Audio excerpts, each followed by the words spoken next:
Let's understand the basics of calculus together. This is the first part of the series of videos on basics of calculus. If you want to understand calculus with us, make sure to subscribe the channel and hit the bell icon to get the notification of latest updates. And don't forget to share to the people whom do you think get benefited. Okay, let's get started. Then, what is calculus and why do we study it? Calculus is one of the most widely used mathematical tool in physics and engineering. It has two major branches. First, differential calculus and second, integral calculus. Differential calculus is used as a tool to find the slope of a curve, velocity and acceleration, optimization, which means to find the maximum or minimum value of a function having physical significance. Whereas integral calculus is used to compute area, volume, length of an arc, center of mass, work, and many more things. Before we talk in detail about calculus, we have to understand first about function on which calculus is applied. Function can be understood as a rule or law that defines the relationship between an input value and the corresponding output value. Let us develop an intuition of a function. Consider this box as a function that takes some numbers as input and produces some output. Numbers as input and output can be represented as variables as x and y respectively. Here x and y are called variables as they can hold any value or numbers like natural number, whole number, integers, real numbers or complex numbers. If you want to know about numbers, the link is given in the description below or the icon above. If we put a number as input, the box will produce an output, generally represented as y, which is decided by the type of function the box holds. Let us consider some example to understand it. Let's put some numbers as input on our box. If you put 0, it produces an output of 0. Output 1 for 1, output 4 for 2, output 9 for 3. Seeing this pattern of outputs of corresponding numbers, it seems that the box has the functionality of x square, as 0 square is 0, 1 square is 1, 2 square is 4, and 3 square is 9. Thus 0, 1, 2 and 3 are inputs represented as x, 0, 1, 4 and 9 are outputs represented as y, which is nothing but x square.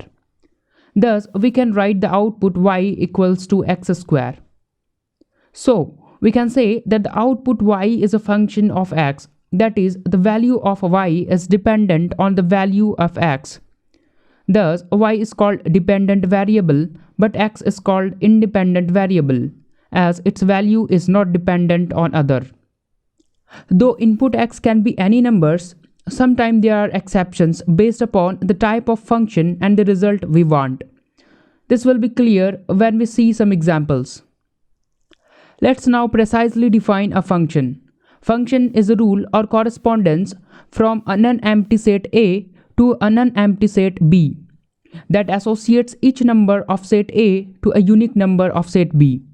Set A and set B are group of numbers.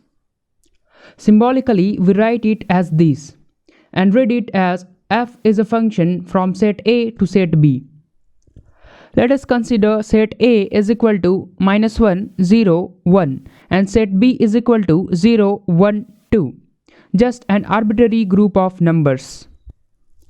Then set A into set B is given as this. So for the given two sets of numbers, we want to find out those pair of numbers from A into B that satisfy the rule fx is equal to x square, which is given as this. So from the set of A into B, only these pairs satisfy the rule of x square from set A to set B. F can be shown diagrammatically by the following mapping. Here set A is known as the domain of F and the set B is known as the codomain of F. And the subset 01 of set B is called range. The corresponding values of set A by the rule F. If we have given a function only without any specified set of domain, that is, if we are not given the set A for the previous example, then set A will be the complete set of numbers of those values of x for which fx is real, while codomain set B is considered to be from -infinity to infinity. Let us look the same function fx is equal to x square.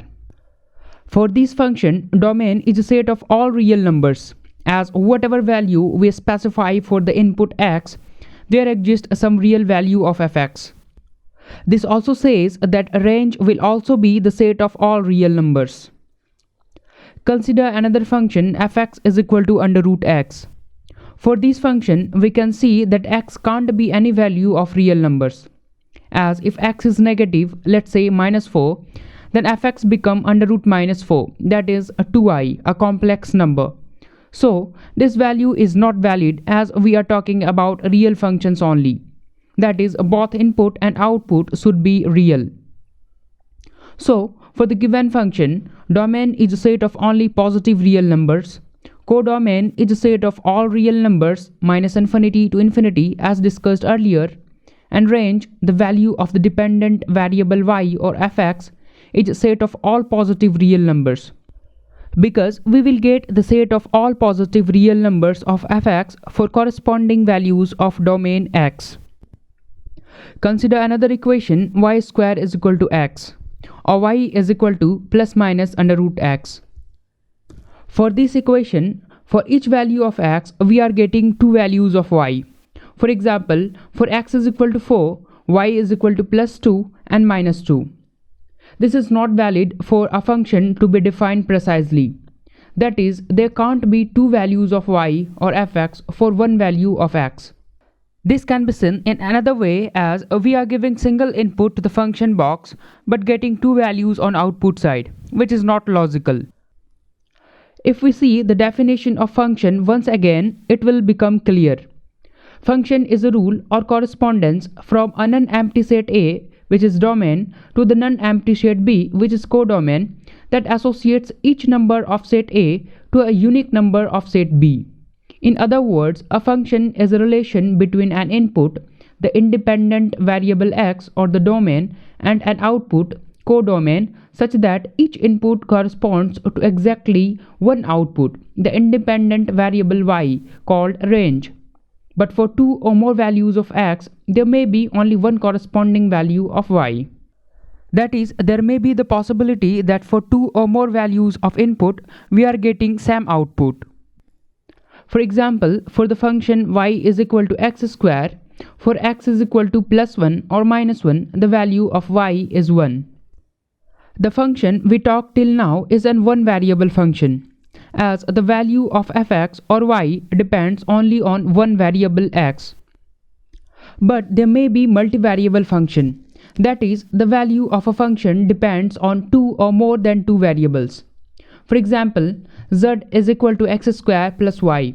Here the value of z depends on the value of independent variables x and y. So z can be represented as f of x comma y. That is, z is a function of independent variables x and y.